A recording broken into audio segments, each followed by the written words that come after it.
नमस्कार मित्रों, मैं शिवेश प्रताप अपने YouTube चैनल पर आप सभी का स्वागत करता हूं। और मित्रों, आज का जो विषय है वो उसके बड़े मिक्स से इमोशंस हैं देश के भीतर, किसानों को लेकर। क्योंकि देश की आज़ादी के इतने लंबे समय के बाद भी किसानों की जो हालत है वो नहीं सुधर पाई। और हम विकसित भारत की बात कर रहे हैं, लेकिन किसान आज भी दयनीय अवस्था में है। तो अभी हाल ही में मोदी सरकार के द्वारा एक डिजिटल एग्रीकल्चर मिशन लाया गया है। और मेरा मानना है कि यह कृषि की क्षेत्र में बहुत ही क्रांतिकारी सिद्ध होगा। और ये आधार और यूपीआई जैसी क्रांति हुई है फिनटेक में, उसी तरह से सामाजिक व्यवस्थाओं में कृषि में यह डिजिटल एग्रीकल्चर मिशन एक बड़ी क्रांति करेगा। तो मित्रों, मेरा आपसे निवेदन है कि मेरे इस चैनल को आप वीडियो को लाइक करिए, चैनल को सब्सक्राइब करिए। और मेरे लगातार मैं प्रयास मेरा रहता है कि मैं कुछ कुछ नए जो पॉलिसी बेस्ड मुद्दे हैं उनको बहुत ही आसान शब्दों में बहुत अच्छे ढंग से आपको समझाऊं। और इस तरह से आप उस चीज़ों के सभी सकारात्मक और नकारात्मक बिंदुओं के बारे में आसानी से समझ पाएंगे। तो चलिए शुरू करते हैं। और आज का विषय, जैसा कि मैंने बताया, डिजिटल एग्रीकल्चर मिशन है। इसके सभी विषयों को देखते हैं। जैसे अभी हमने देखा कि बीते दिनों जो है मोदी सरकार की यूनियन कैबिनेट ने, मतलब एग्रीकल्चर, चूंकि पिछले चुनाव में मोदी सरकार को किसानों की नाराजगी झेलनी पड़ी, तो इसलिए अभी यूनियन कैबिनेट की एक मीटिंग हुई है। और उसमें सरकार मिशन मोड में, सरकार कृषि और किसानों की नाराजगी दूर करने के लिए जो है बड़े ही सक्रिय तौर पर कार्य करती हुई दिख रही है। और इन्होंने अभी 7 बड़े फैसले लिए हैं। तो इस आधार पर वहाँ पर 14,000 करोड़ रुपए की जो है कृषि में निवेश की भी बात की कही गई है। और इसमें जो सबसे महत्वपूर्ण बात है वो है, जैसे इन्होंने agriculture based digital public infrastructure की बात कही है जो किसानों के लिए लाया जाएगा। ये जो है कृषि और उससे संबंधित क्षेत्रों में ये जो बजट प्रयोग किया जाएगा, इसके अलावा जैसे किसानों के लिए एक किसान आईडी देने की बात कही गई है, जिससे कि हर एक किसान को पहचाना जाए, जाना जाए और उस तक योजनाओं का लाभ पहुंच सके या उसको सहायता दी जा सके। इसके अलावा जो है सरकार ने विशेष ध्यान एग्रीकल्चर में शोध और नवाचार के लिए दिया है। पर्यावरण संगरोध यानी क्लाइमेट रिजिलियंस पर सरकार का बहुत फोकस है, क्योंकि आपको पता है कि जिस तरह से अभी हम देख रहे हैं कि क्लाइमेटल इमरजेंसी की एक स्थिति चल रही है। और भारत जहाँ पर इतनी बड़ी जनसंख्या जो है एग्रीकल्चर से जुड़ी हुई है, तो वहाँ पर हमें समय रहते इसके तैयारी करनी पड़ेगी। तो सरकार उस चीज़ को सोच रही है, अच्छी बात है। प्राकृतिक संसाधनों का प्रबंधन बहुत आवश्यक है एग्रीकल्चर में, सरकार इस पर ध्यान देगी। और कृषि क्षेत्र में डिजिटाइजेशन पर बहुत जोर है सरकार का। तो इन सारे विषयों को हम बहुत अच्छे से समझेंगे। और इसके अलावा जैसे जो हमारे लाइव स्टॉक्स हैं, जैसे कि जो हमारा पशुपालन है, और इसके अलावा बागवानी, इन दोनों विषयों को भी इस एग्रीकल्चर अम्ब्रेला के अंदर सरकार ने शामिल किया है। इसमें केवल कृषि, खेती ही नहीं रहेगी, अपितु पशुपालन और बागवानी, इन दोनों विषयों को भी इसमें जोड़कर चल रहा है सरकार। और ये एक अच्छा कदम है। अब मित्रों, मैं बात अगर करूं आज के समय में देश की जो एग्रीकल्चर की कंडीशन है, तो देश के जीडीपी में एग्रीकल्चर का जो कंट्रीब्यूशन है वो 15% है। और आज भी भारत के अंदर लगभग 65% लोग कृषि से प्रत्यक्ष या अप्रत्यक्ष रूप से जुड़े हुए हैं। और सरकार की अहम चिंता यही है कि जलवायु परिवर्तन जो इस समय चल रहा है पूरे विश्व में, तो कृषि पर भारत के पड़ना भी उसका असर शुरू हो चुका है। तो ऐसे में 65% आबादी पर बहुत गंभीर प्रभाव पड़ेगा। इसीलिए मोदी सरकार के द्वारा लिए गए निर्णयों का मुख्य उद्देश्य, उनमें से एक उद्देश्य है क्लाइमेट रेजिलियंसी के लिए।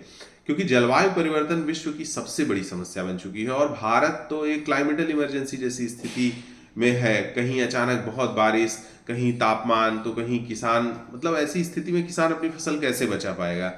अभी आप देखिए, बिल्कुल हाल की घटना है कि ग्वालियर और आगरा के बीच में एक कम दबाव का क्षेत्र बना और इसकी वजह से दिल्ली, नोएडा जैसे क्षेत्रों में बहुत बारिश हो रही है। ये पहले कभी नहीं होता था। तो इससे क्या होगा कि जो एग्रीकल्चर साइकिल है वो बहुत ही भ्रमित हो जाएगा, किसानों को उसके सीधा नुकसान उठाना पड़ेगा।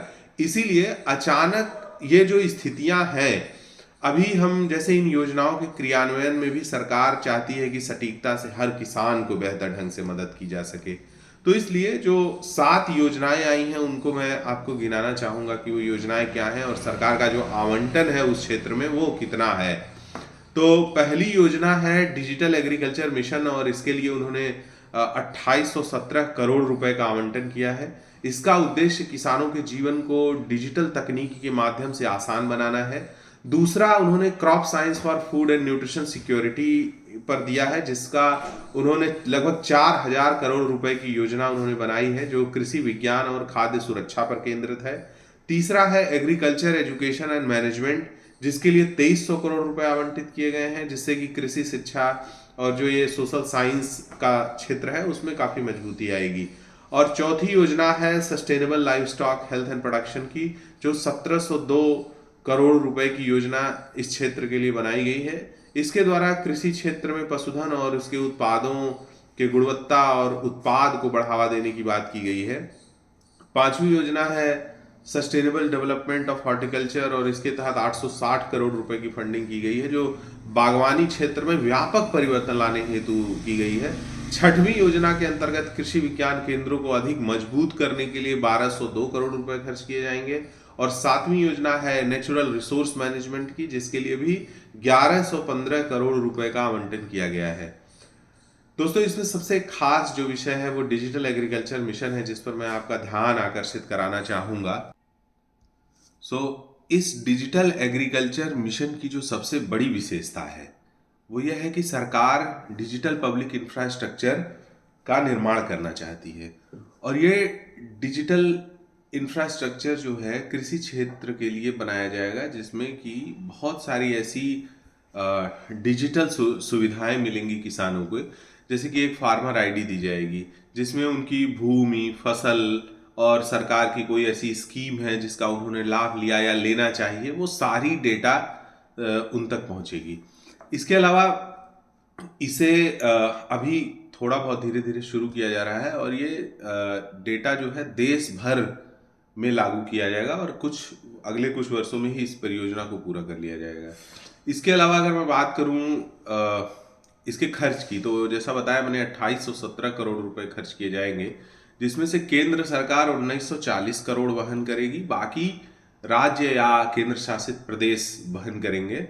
और इस मिशन के अंतर्गत जो डीपीआई डिजिटल पब्लिक इंफ्रास्ट्रक्चर बनेगा, इससे 2025-26 तक इसको पूरा करने का लक्ष्य है।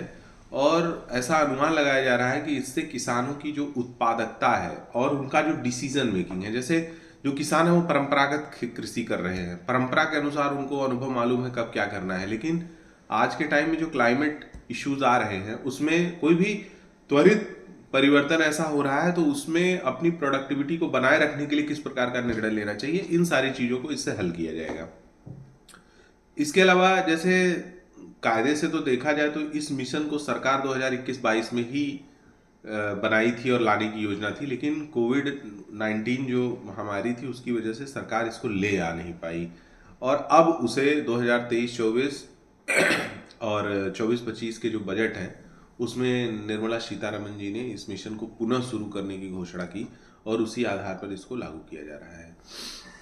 देखिए, डिजिटल एग्रीकल्चर मिशन जो है उसका जो उद्देश्य है और जो उसकी संरचना है उसके बारे में थोड़ा सा हम जानते हैं कि क्या है वो।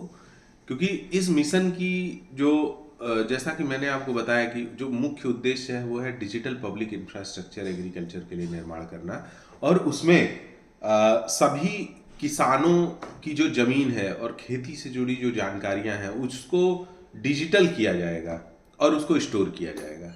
अब इसमें जो है 3 चीज़ें हैं। इसमें जो सबसे इम्पॉर्टेंट कंपोनेंट है वो एग्री स्टैक का है, जिसको 3 हिस्सों में बांटा गया है। पहली है किसान रजिस्ट्री। इसमें आधार की तरह ही किसानों को एक रजिस्ट्री, डिजिटल पहचान दी जाएगी, जिसको किसान आईडी, फार्मर आईडी बोला जाएगा। इसमें जमीन, उनका पशुधन, कौन कौन सी फसलें वो उगाते हैं, कौन कौन सी सरकारी योजना का लाभ उन्होंने उठाया है, ऐसी जानकारियां उसमें रहेंगी। इस प्रणाली के तहत अब तक जो है 6 जिलों में पायलट शुरू हो चुका है, जिसमें उत्तर प्रदेश के फर्रुखाबाद, गुजरात के गांधीनगर आदि भी शामिल हो चुके हैं। अब सरकार का लक्ष्य है कि 2024-25 तक 6 करोड़ किसानों को डिजिटल आईडी बनाकर दे दी जाए और 26-27 तक कुल 11 करोड़ लोगों तक पहुंचा जाए। और इसीलिए सरकार ने 5,000 करोड़ का बजट अभी पिछले महीने ही इसके लिए जारी किया है। अब इसकी अगर बात करूं मैं फसल बुआई रजिस्ट्री की बात, तो देखिए अभी क्या है कि किसानों की जो बुआई होती है, जो फसलें वो बोते हैं, उसका हमारे पास कोई रियल टाइम डेटाबेस नहीं हो पाता है। तो इससे क्या होगा कि हर सीजन में मोबाइल आधारित सर्वेक्षण होगा। इस सर्वेक्षण को बल्कि अभी पायलट प्रोजेक्ट में 11 राज्यों में किया गया है और अगले 2 सालों में 400 जिलों को कवर करने का लक्ष्य है और 2025-26 तक इसको पूरे भारत में लागू कर दिया जाएगा। इससे ये होगा कि सरकार प्लान कर पाएगी कि लोगों ने क्या बुआई करी है, उस बुआई के आधार पर कितनी बिक्री होगी, कितनी खरीद सरकार को करनी है और उस आधार पर कितना स्टोर करना है, कितना जो है एक्सपोर्ट करना है। ये सारे विषय उसमें जो है सरकार स्ट्रेटेजाइज कर पाएगी। उस आधार पर किसानों को अधिक अच्छी कीमत अपने मिल पाएगी। अगर कम बुआई है तो सरकार उसी तरह से प्रिवेंटिव मेजर्स लेगी, तो ये बहुत अच्छा लाभ इसका होगा। अब इसके अलावा तीसरी बात है जियो रेफरेंस ग्रामीण नक्शों की, क्योंकि आज के समय में क्या है कि गांव में कृषि जमीनों के विवाद की एक बहुत बड़ी समस्या है और उसमें यह तय नहीं हो पाता कि कौन सा जो है खेत किस किसान का है और क्या चीजें हैं। तो सरकार इसके लिए क्या कर रही है कि वो पूरे जो भूमि के भौगोलिक डेटा है उसको फिजिकल लोकेशन से जोड़ेगी। यानी कि सरकार के पास एक ऐसा नक्शा रहेगा जहां पर हर किसान के कब्जे में जितनी जमीनें हैं उन सारी जमीनों की स्थिति सरकार रियल टाइम सारी डेटा उसके पास मौजूद रहेगी और वो उसके अकॉर्डिंग उसको देख सकेगी। तो ये जानकारी जब प्राप्त होगी तो इससे सरकार को बहुत सारी चीज़ों में सुविधा होगी। अब इसके अलावा देखिए एक बहुत बड़ी जो चुनौती आती है कृषि क्षेत्र में, वो होती है डिसीजन लेने की। डिसीजन सपोर्ट नहीं है ना, यानी कि कोई भी अगर आपके पास जैसे ओला पड़ गया, सूखा पड़ गया या कोई बाढ़ आ गई, तो ऐसी स्थिति में कोई भी कृषि निर्णय सहायता नहीं उपलब्ध हो पाती है। तो उसमें क्या है कि एक एग्रीकल्चर डिसीजन सपोर्ट सिस्टम सरकार द्वारा बनाया जाएगा, जिसके तहत भौगोलिक सटीकता का एक बहुत सिस्टम बनाया गया है। उसमें भूमि अभिलेख, फसलों की जानकारी, मिट्टी की जानकारी, मौसम की जानकारी और जल संसाधनों की सटीकता सब कुछ एकत्रित किया जाएगा। और इसका उद्देश्य यह है कि सरकार देश भर के विभिन्न फसलों की जानकारी, प्राकृतिक आपदाओं से होने वाले नुकसान का अंदाजा लगा पाएगी और किसानों को इंश्योरेंस क्लेम प्राप्त करने में मदद मिलेगी, जो आज के समय में अंदाज नहीं लगाया जा मिलता है। इसके अलावा देखिए सॉइल प्रोफाइल मैपिंग की जाएगी कि पूरे देश में जो है मिट्टी की जो गुणवत्ता है उसका विस्तृत सर्वे किया जाएगा। इसके मुख्य उद्देश्य यह है कि जैसे मिट्टी की क्षमता के आधार पर उसको कैसे और बेहतर बनाया जाए, कैसे उसमें कौन सी फसल बोई जाए जिससे अधिक पैदावार होगी, ये सब विषय उसमें डाले जाएंगे। इसके अलावा सरकार इस पर ऑलरेडी काम शुरू कर चुकी है और 142 मिलियन हेक्टेयर कृषि भूमि का सर्वेक्षण किया भी जा चुका है। इसके अलावा जो है 29 मिलियन हेक्टेयर की भूमि का सर्वेक्षण पहले पायलट में हुआ था। तो ये इस मिशन का एक बहुत ही महत्वपूर्ण हिस्सा है डिजिटल जनरल क्रॉप एस्टिमेशन सर्वे, जिसके माध्यम से अनुमान लगाया जाएगा कि देश में कितना अनाज उत्पादन हो रहा है। इससे सरकार को सटीक जानकारी मिलेगी और उस हिसाब से वो उचित योजनाएं बना पाएगी। अब मैं बात करता हूँ डिजिटल एग्रीकल्चर मिशन, जो कृषि क्षेत्र में एक क्रांतिकारी बदलाव लाने की तैयारी कर रहा है। इसके तहत किसानों की जो पहचान है, उनकी फसलें, भूमि तथा अन्य जानकारी डिजिटल रूप से सुरक्षित की जाएगी। यह मिशन न केवल किसानों की उत्पादकता और आय को बढ़ाएगा, बल्कि उन्हें जलवायु परिवर्तन और अन्य चुनौतियों का सामना भी करने में सक्षम करेगा।